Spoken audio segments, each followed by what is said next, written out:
Now, speaking truth is one of those things that I've learned the hard way that sometimes it's difficult to speak truth when you need to. Yet it's so empowering and so liberating when we do. So today's title is Truth or Consequences. And I was getting ready this morning, and one of the things I do pretty much every morning is check Facebook. I don't know if anybody else does that, but I do. Anyway, today is National Cancer Survivors Day.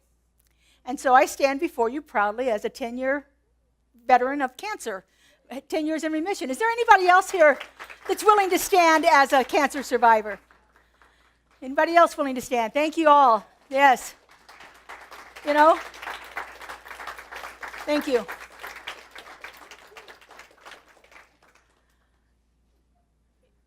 When you get that news, that first initial news of it's cancer, something happens inside of you. It goes beyond even panic. It's like I don't know. It infused my entire body at the moment when I got that diagnosis. And so the truth, the reality of what I was experiencing was cancer. But I know that the truth of my being is perfect, whole, and complete at all times. So how do you reconcile this fact with this spiritual truth? Well, that's what I want to talk about today. Is how we can take these two things and bring them together and to actually use one to help us overcome the other. I love that ringtone. My house would go crazy if dogs started barking, though. So how do we reconcile that? How do we take what we know spiritually as something that is ultimate truth, these high, holy spiritual qualities, and put them against the realities that we are facing each day? Ernest Holmes, one of his most famous quotes, goes something like this: "Life is a mirror, and we reflect back to the thinker what has been thought into it." Life is a mirror that will reflect back to the thinker what has been thought into it. This is the good news and the not so good news when you see it. I remember early on in my training, I was in some kind of a situation. I honestly can't even remember what the situation was right now. I just remember my response to it. I remember turning to my friend and saying, "I don't care what you say. This is not a reflection of me. There's no way that this can be a reflection of me." And yet I know that I contribute to every situation that I'm in, however I'm in it. So going back to the cancer thing, I remember thinking, I was probably in my early 20s, and I had read an article about uterine cancer, and it said that it was hit mostly overweight women in their mid-years. And I remember thinking, well, I'm an overweight woman. I'll probably still be an overweight woman in my mid-years. I could get cancer. Now, that was 25, 30 years ago. And I was diagnosed with uterine cancer. Now, did I think uterine cancer into being? No. I did not think uterine cancer into being. But something in my consciousness made it receptive to the possibility. Because that was what was reflecting back to me. I reflected it out, and it was reflected back to me. Now, we live in a world of infinite possibilities where it can happen to anybody at any time and in any situation. But what we do in consciousness can alleviate that quite a bit. When I got the cancer diagnosis, I was about 20 minutes from my mentor's house. And I didn't even call her. I just got in my car and drove straight to her house. And she opened the door and she goes, "Oh my God, what's wrong?" by the look on my face. And so we went in and we started talking. And I swear to you, it was 2 hours. 2 hours of dread. And after talking to my mentor about spiritual truth, I knew I just needed to do what was put in front of me to do, and everything was going to be perfect. I did exactly what that was, and everything was perfect. It was If I could describe how someone has to go through a cancer experience, I could have never predicted it to be as good as it was. Little surgery, little radiation, I'm done, 10 years later. Because I had changed how I thought in that moment. I went from that gut-wrenching dread of getting that diagnosis to realigning myself with spiritual truth. So what is spiritual truth? This is from the Science of Mind New Thought Dictionary by Ernest Holmes. He says, in its universal sense, the truth means God, spirit, reality. In a lesser sense, the word truth designates anything that is true. A psychological truth, a spiritual truth, a physical truth. These truths come in two different ways. So we have subjective truth. That's the facts. That's what we're experiencing right now, the subjective truth. And then we have objective truth, which is a universal principle. When Ernest writes the word truth, and anytime he's referring to a universal principle, it's always a capital T on truth. When he's referring to it in a subjective or a personal belief, it's a lowercase. Because the universal is pure. The universal is never can be diminished in any way. That universal truth. So what are universal truths? We often call them God qualities in our classes. You may have heard that term, God qualities or spirit qualities. Universal truth is God is love. God is love. There's nothing you can do to show to me that God is not love. Joy, peace, harmony, balance. God is freedom. In the opening chapters of our Science of Mind textbook, first page, Ernest Holmes says, bondage is not God ordained. Freedom is the birthright of every living soul. And all who believe in it will experience it. Freedom is our birthright, not bondage. There are times we feel like we are in bondage. There are times we feel like we're being held hostage to something. But our ultimate spiritual truth is we exist in a world of freedom. We just have to get through those personal beliefs that are making us think that we are somehow in bondage. One of the easy ones to think about is the quality of God that we call abundance. We can go outside right now and find 100 or more examples of the abundance of God just by looking out there. Right now, through the little tiny window, I see thousands of leaves on the bushes across the street, across the parking lot from us. Clouds in the sky. The number of creatures that inhabit our world. The number of people we see. The number of cars at 5 o'clock on the freeway. All of that shows us an unlimited experience of the divine. Abundance is our nature. But our subjective belief is often built more upon our experience than on our universal belief. We experience lack, limitation, based on our belief of it. If we believe it's possible that we are going to be limited in our financial good, or in our health, or in our relationships, or in anything else that we are counting, then it's absolutely possible that it's going to exist that way. Life will reflect back to us what we put into it. So if I think it's possible for everybody else to be rich and not me, life's going to reflect that back to me. If I think I am limited by the numbers on my paycheck, then life's going to reflect that back to me. But if I put my attention on the abundance of the universe, then that's going to be reflected back to me. Now, it takes practice. It's not a one and done kind of thing. It takes a little bit of effort to keep our minds stayed on spiritual truth as opposed to facts, opposed to what we are experiencing in this moment. Ernest says this in The Science of Mind. There's a great difference between believing and knowing. We can believe anything.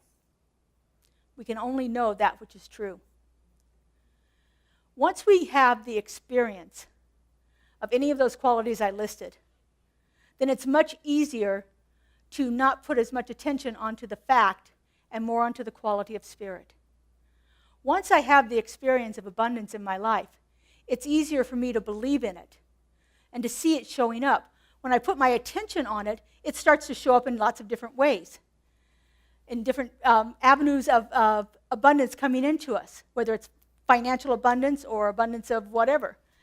Whatever it is we put our attention on, we can bring back into our experience. So how do we do that? How do we align with truth, the capital T? Well, we do it in our spiritual practices. Meditation, affirmative prayer, mindfulness. Those are key practices to stay in tune with spirit. I spent the last 2 weeks in a lot of pain. And they're not sure what I've done to my knee, but something happened inside of it. So anyway, I was laying on my bed and literally, yelling out loud, to the point where my dogs were like, "Oh my God, what's wrong with her?" They were all over me. Please leave me alone, guys. And I remembered I've taken mindfulness-based stress reduction classes, which were developed by John Kabat-Zinn about 50 years ago for the University of Massachusetts Medical Center. And they use it to help alleviate pain, help patients who are in chronic pain manage their pain, not alleviate it, but manage it. And so I remember laying there and thinking, okay, all right, Laura, go into mindfulness. That's what you do, go into mindfulness. And so I did. And I love the work of Thich Nhat Hanh, and he has this beautiful breathing meditation. And you just say to yourself, breathing in, I know that I am breathing in. Breathing out, I know that I'm breathing out. And I just did that. Now, here's the thing about it. The pain did not go away, but I got through those moments. And that's what being stayed in the truth, in spiritual truth, will help me remember. It may not take away every ounce of the pain, but I made it through those moments. And when pain got bad again, I did it again. And I made it through those moments until I got to a place where I didn't have to do it as much.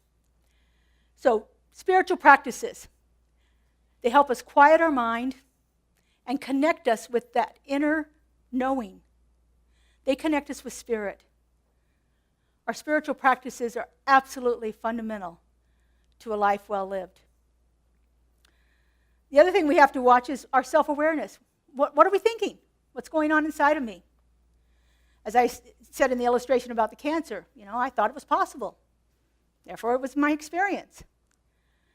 When we begin to understand our thoughts, our emotions that are tied to the thoughts, and our beliefs that sometimes are hidden. We're not even really sure that's true. Sometimes it's a belief that's been in our family for decades and generations, and we just accept it as fact, and we don't even question it.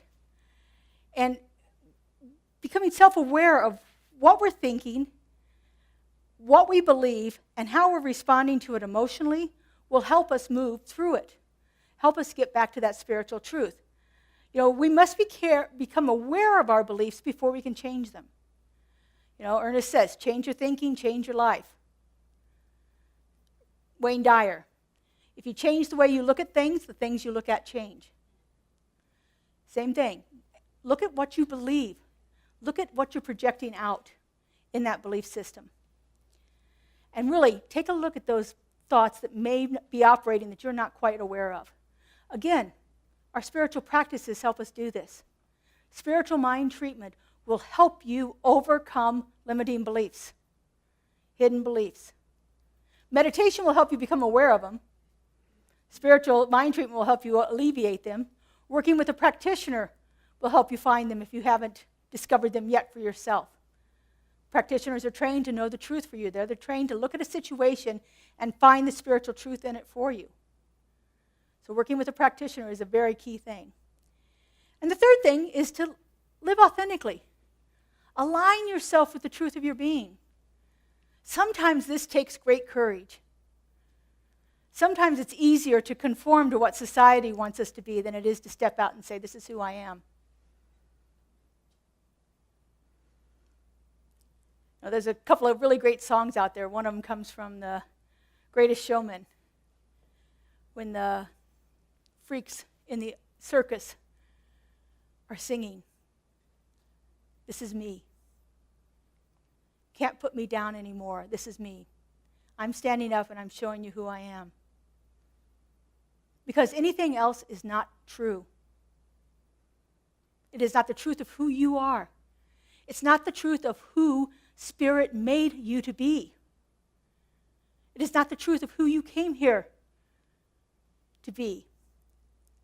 So find that authentic expression for yourself. And then have the courage to stand up and say, this is me. This is who I am. So the consequences part of Truth and Consequences. This is from Science of Mind magazine. If we're suffering from the consequences of our own errors and wish to separate ourselves from the sequence of cause and effect, we cannot hope to extract ourselves from these consequences so long as we continue to make our mistakes. So it's great to become aware of them, but what are we doing? What kind of action are we taking to stop it? You know, having the knowledge is wonderful. But if we don't take action where we're called to take action, then we're still stuck in that place.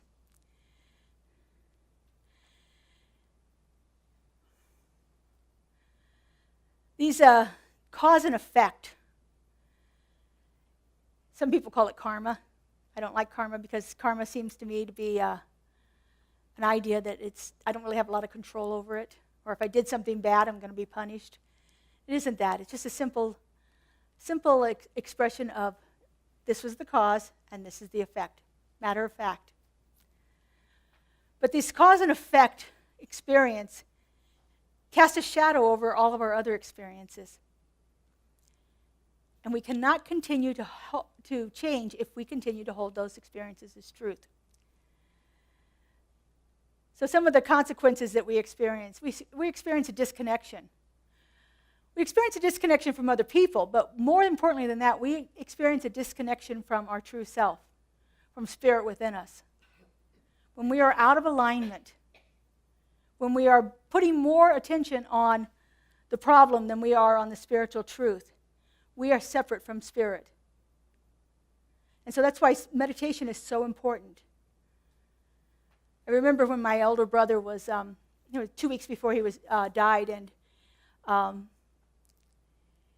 I was really distraught.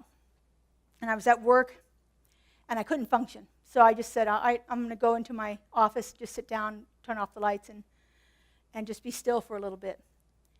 And I did that, and all I said in my mind was, Spirit, I don't know what to do here.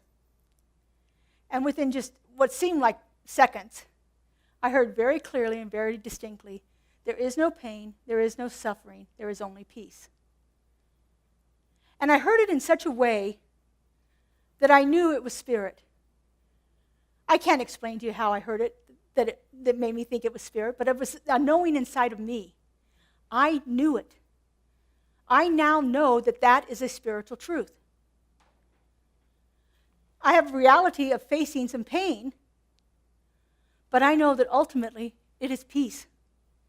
And if I can get to a place of peace within myself, then I don't experience the pain as much. I can get through those moments. That doesn't mean I might not have to do it again and again and again, but in that moment, that brief instance of time, as Joel Goldsmith says, the parentheses in eternity. A parentheses in eternity. For that parentheses in eternity, I was at peace. So finding out where we're disconnected. And the other thing that can come to us is these negative manifestations. So again, like I said with the cancer thing, our thoughts create our reality. Negative thoughts and beliefs can create unwanted experiences in us. I grew up as I was the family klutz, just to put it plainly. At 3, fell and broke my jaw. At 7, I fell and broke my leg. At 9, I fell and broke my wrist. At 13, I broke my leg again. My mother put me in ballet. It helped a little bit, but not a lot. But I remember one day as an adult, I was walking across a broken up sidewalk. And I remember having the thought in my head, I could trip here. And guess what? I tripped. But it was so clear in my mind that I had that thought preceding that. that I was able to then begin to do work. And if that thought ever came again, which I don't think it's come again much anymore, now I'm just careful. I don't think I'm going to trip. I just pay attention to what's going on around me. I pay attention to each step as I make. This misalignment, it's not permanent. It doesn't have to be our reality.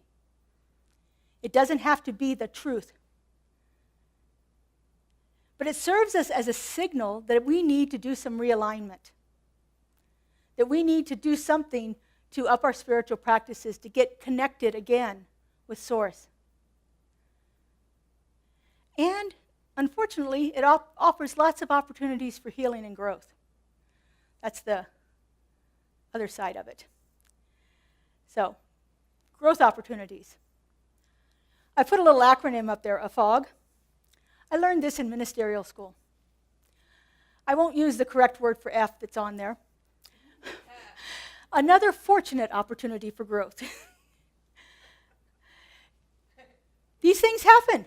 This is an opportunity for me to grow. This is an opportunity for me to look at what I believe. This is an opportunity for me to have a different experience than what I've had before.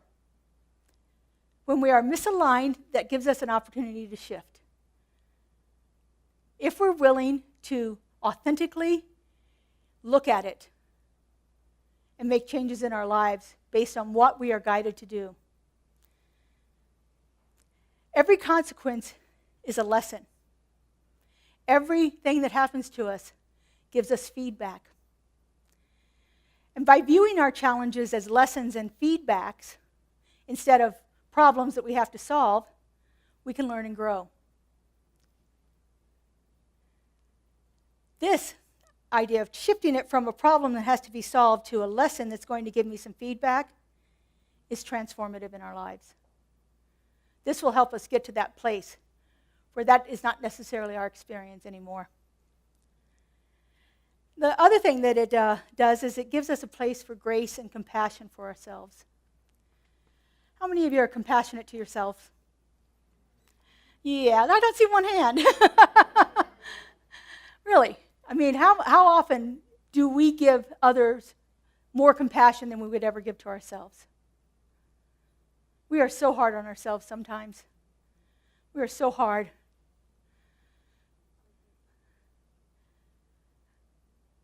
This is a place for us to step into a little bit more grace.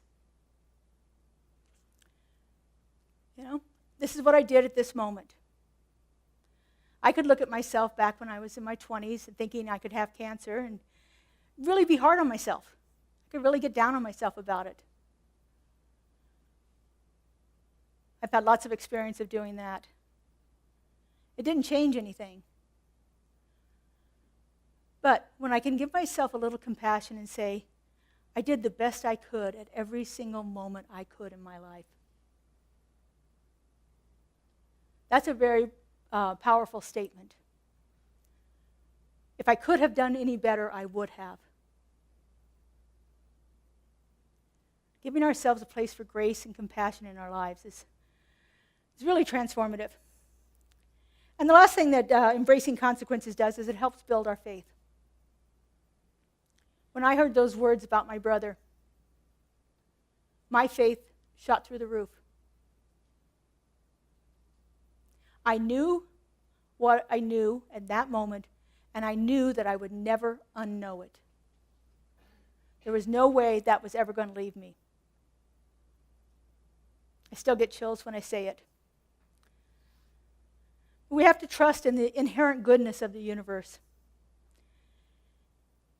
and have faith that aligning ourselves with truth, with a capital T, is for our highest and greatest good. It is the way that we move forward. Ernest says this in A New Design for Living. To the degree we understand our unity with Spirit, or God, we expand our thought and free ourselves from the negative consequences of our previous limited belief, or limited thinking. To the degree that we understand our connection with Spirit,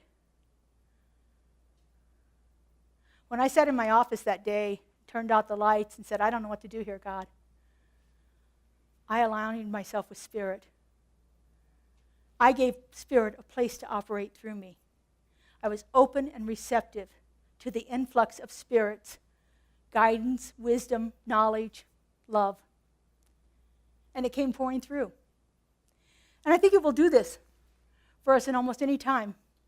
I've had lots of other experiences in my life that have got me to that place where I know what I know, what I know. And I can never, ever, ever not know that as truth.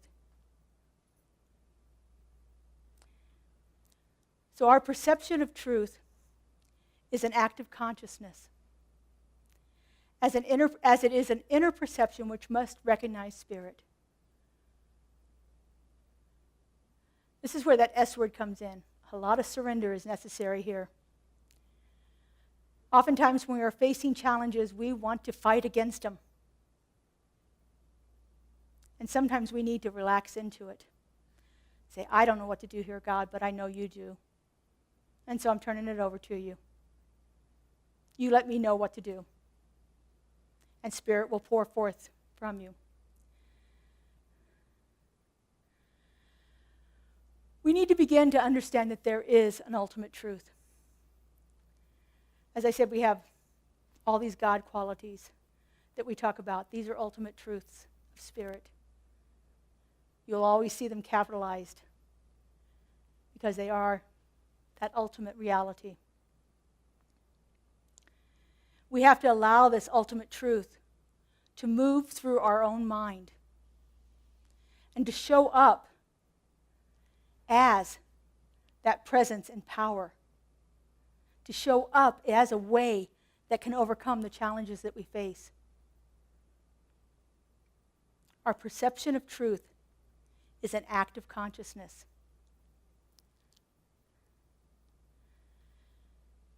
The consequences of living truth are profound and transformative. They lead us to a deeper connection with ourselves. We begin to understand ourselves a lot better. A connection with others around us. And a connection with the universe, with Spirit, with God, with the divine, with whatever you call it. When we begin to live our truth in an authentic and real and powerful way, we become aligned with all that is good in life. Let's take this into prayer. I invite our spiritual practitioners to stand and surround us. These beloveds spend at least 4 years in study to understand spiritual truth and to apply it in their lives. You can ask each one of them, and they'll give you a story of transformation. How something shifted in them when they began to understand truth better. So I just invite you to turn within. I do this by closing my eyes.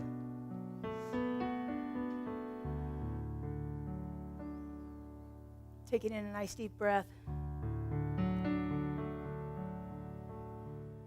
And knowing right here and right now, there is only one spiritual truth, one ultimate reality, one power, one presence, one creative love intelligence that has brought forth everything into existence. That one is the isness and the allness and the fullness of all life. It is the beginning and the end, the center and the circumference. It is all-encompassing, all-pervading, omnipresent, omnipotent being.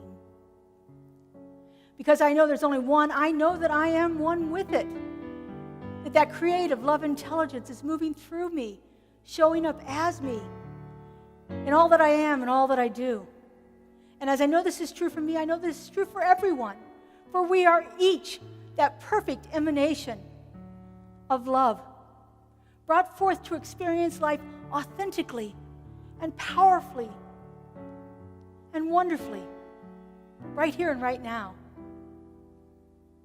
I know that each one of us is a center of God consciousness.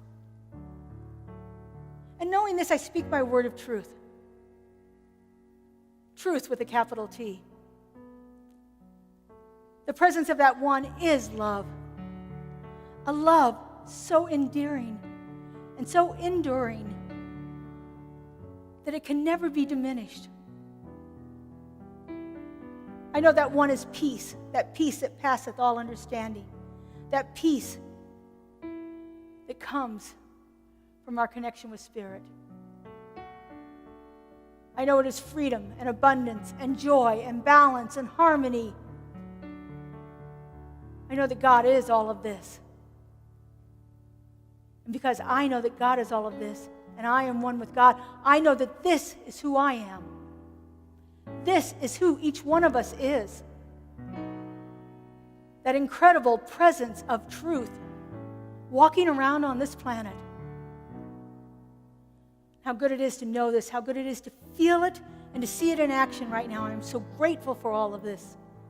I'm so grateful for this truth that has been revealed and that keeps being revealed in small and wondrous ways.